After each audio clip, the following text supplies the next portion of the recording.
Hello everyone, Joe here.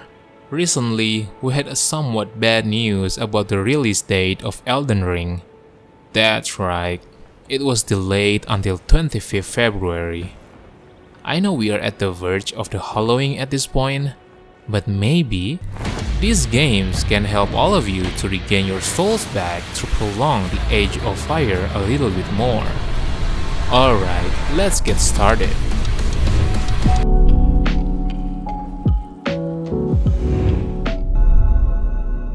In number 15, we have Blasphemous.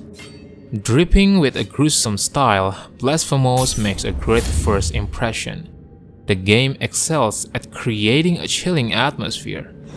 It's a 2D Metroidvania complete with a variety of distinctly themed areas that can be visited in a non-linear fashion. There's no denying that Blasphemous feels familiar. It has Dark Souls-style save points called Quietus and punishing combat that relies on frequent dodges and well-timed parries.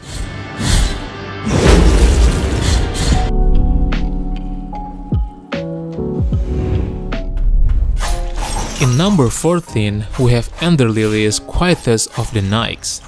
Again, we set up in a ruined kingdom, a malevolent curse, and only one person that can pick up the pieces and try to somehow fix everything in the world.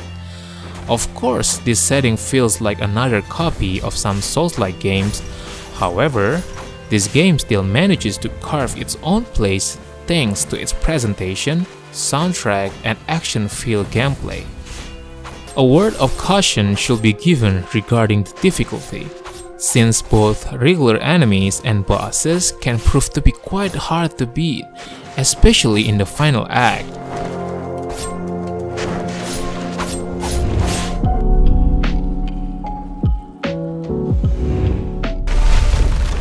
In number 13, we have Remnant from the Ashes. Remnant from the Ashes demands a lot from you while offering very little in return. Its excellent combat, high stakes, and randomized progression system give some moments of pure blissful excitement, especially in co-op. The elevator pitch for Remnant is basically Dark Souls with a heavy focus on range, gun-based combat, and it sticks closely to that format. However, the actual post-apocalyptic story about a battle against an evil called the Root lacks personality and a driving purpose to keep things interesting on that front. It feels like we never given much of a reason to care about anything but the basics.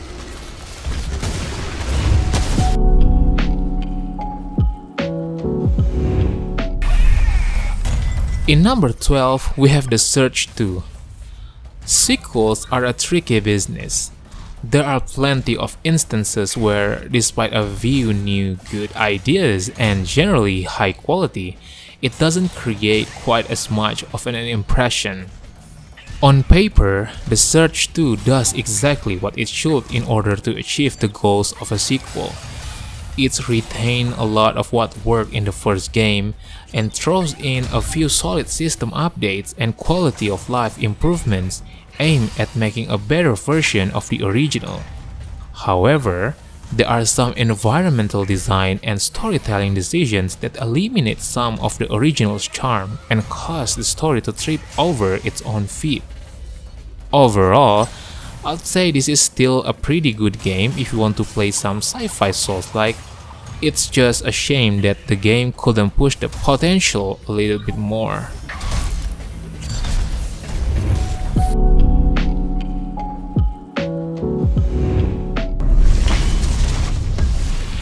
For number 11, we have Mortal Shell. Yeah, I know, everyone's maybe sick of the term Souls-like, but few games are more like Dark Souls than Mortal Shell. It tries so hard to capture the precise tone and feel of Hidetaka Miyazaki's vision that I think a better descriptor for this game, it will be bite-sized Dark Souls. This particular Souls-like condensed the idea of games like Bloodborne and Dark Souls into a compact package that should only take around 12 to 18 hours to beat. and it manages to introduce just enough smart new ideas to avoid feeling like old news to Souls veterans. Souls-like fans definitely should try it.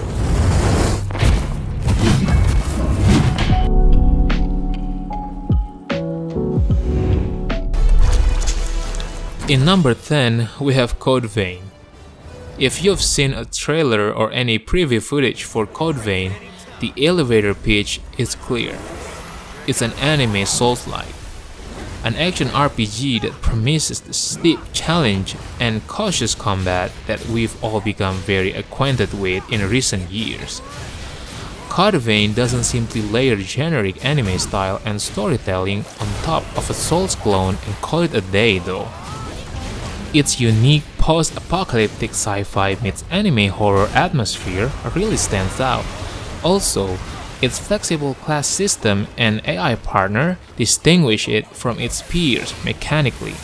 Some of those ideas make things more difficult than they need to be at times, but in this kind of game, a healthy dose of frustration comes with the territory. Code Vein deserves some credit for experimenting with this firmly established formula in ways others often don't.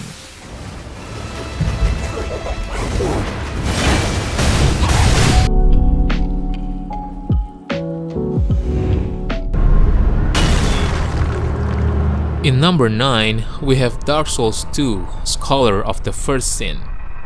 Scholar of the First Sin does more than wrap up the original game and its DLC. It's taken everything that worked so well in the original version. The intriguing world, fantastic combat, and rewarding challenge, and noticeably improved them with a handful of much appreciated adjustments and additions. The graphics is a lot better, thanks to sharper textures, more detailed character models, and gorgeous lighting effects that fill the world of Drangleic. Don't let that distract you though, because Scholar of the First Sin takes what was already a difficult game and makes it even tougher.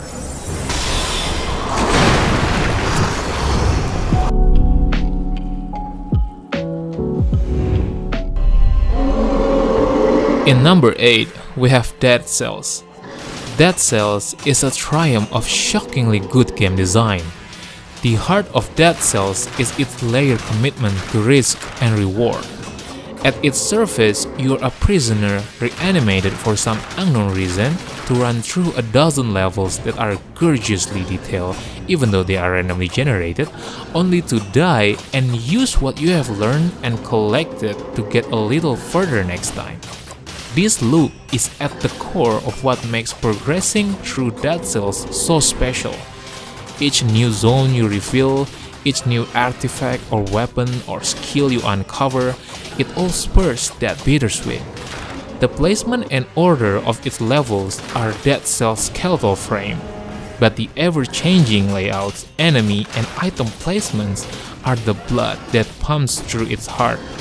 This makes every run different enough to be consistently tense and surprising.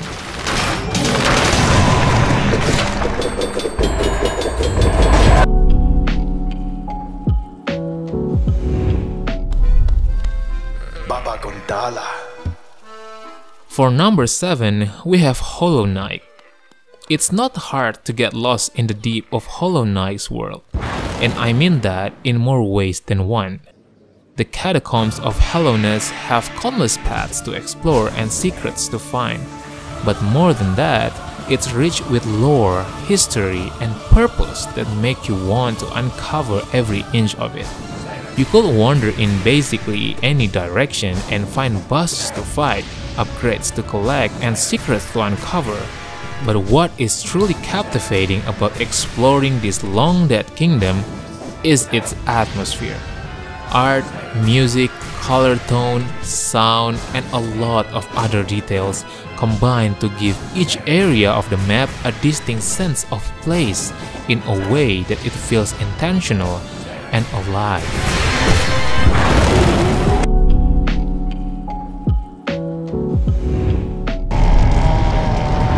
For number 6, we have Dark Souls Remastered. When Dark Souls released in 2011, It helped solidify a new genre of action RPG. Since then, players have held onto the game with massive yearly revisitations. Dark Souls is more like a ritual than game at this point, and it was only inevitable that we get a remaster.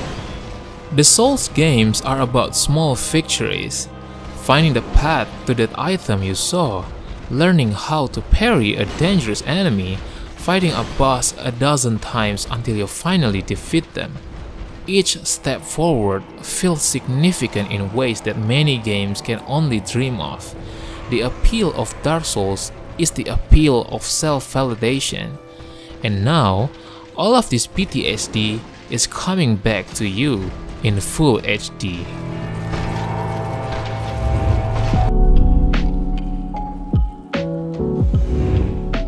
Avert thine eyes. In number 5, we have Dark Souls 3. The Kingdom of Lothric and the lands that lie beyond contain some of the most visually striking places developer From Software has ever crafted. Even though some of them do recycle ideas from familiar location, they are still distinguished well enough to feel distinct from their past game.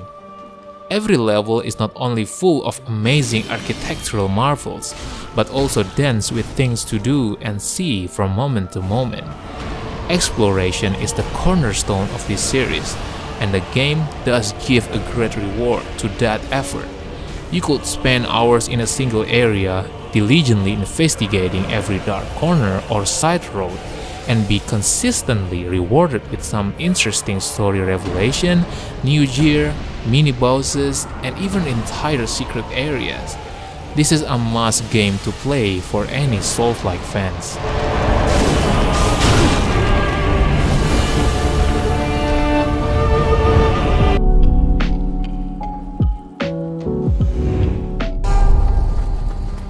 In number 4, we have Nioh 2. Nioh 2's combat is the star of the show here, and like its predecessor, it is phenomenal. In this game, every death is a lesson, which is appropriate because there is a lot to learn in this game's complex combat mechanic.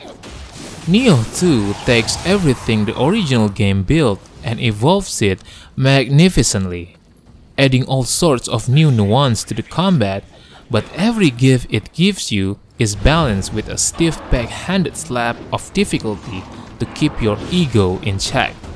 Not only that, the amount of options you have with builds variation is actually massive. There are a total of 9 different types of melee weapons, each with their own playstyle and gigantic skill tree. 2 different types of magic that also have their own traits, and of course, 8 stats that scale differently with each weapon and form of magic. When you have a great combat and a variety of builds, there is no way that this game doesn't pique your interest. It is no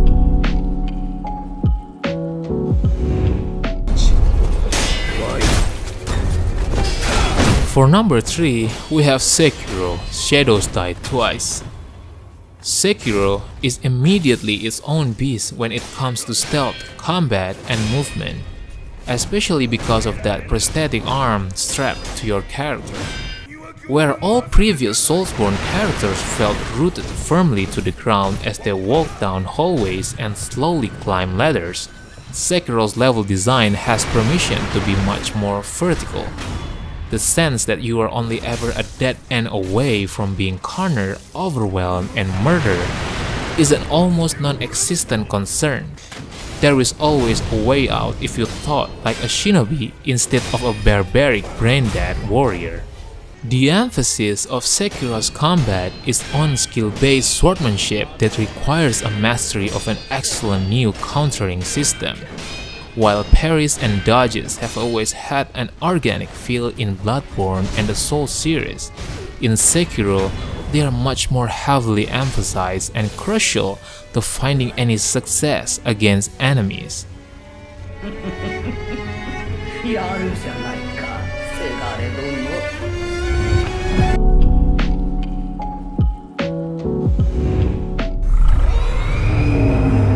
In number 2, we have Demon's Souls Remake. Replaying through the original 2009 Demon's Souls, the major takeaway from that experience was the game feels too old for the current generation. And I don't just mean graphically. You can only roll in 4 directions, character controls feel loose, and just overall there's a lot of jank. Bluepoint, the team that so expertly remade Shadow of the Colossus in 2018, has addressed just about all of those major issues and more in the absolutely gorgeous graphics, reminding us what a strong foundation the Dark Souls series was built upon. Demon's Souls Remake also features some of the most memorable and certainly some of most mechanically interesting ones. Many feel like experiments to really push the limit of what a boss could be. Of course, not all are successful. For example, the Dragon God is still just as bad as the original, but others like the emotional and story-driven battle against Maiden Estria or the epic fight against the Storm King are absolutely fantastic. If you own a PS5, this game is a must-have.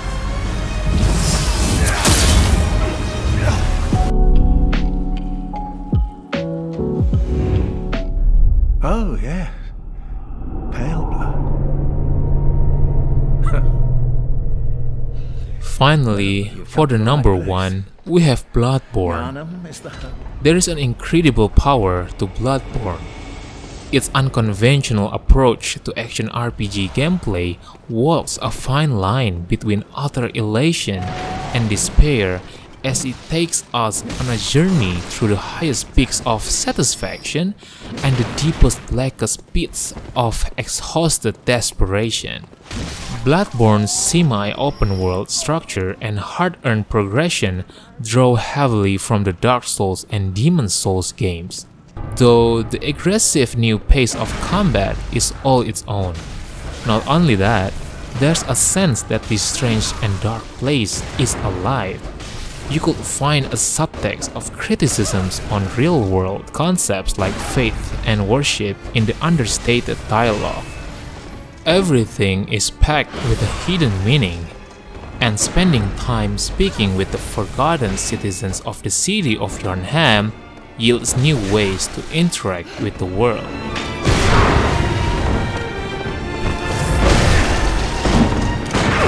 Alright boys, I think that's enough Souls for all of us. Don't forget to subscribe to the channel if you like it, and say your opinion about it in the comments below. Thank you for watching, and have a good day. Peace.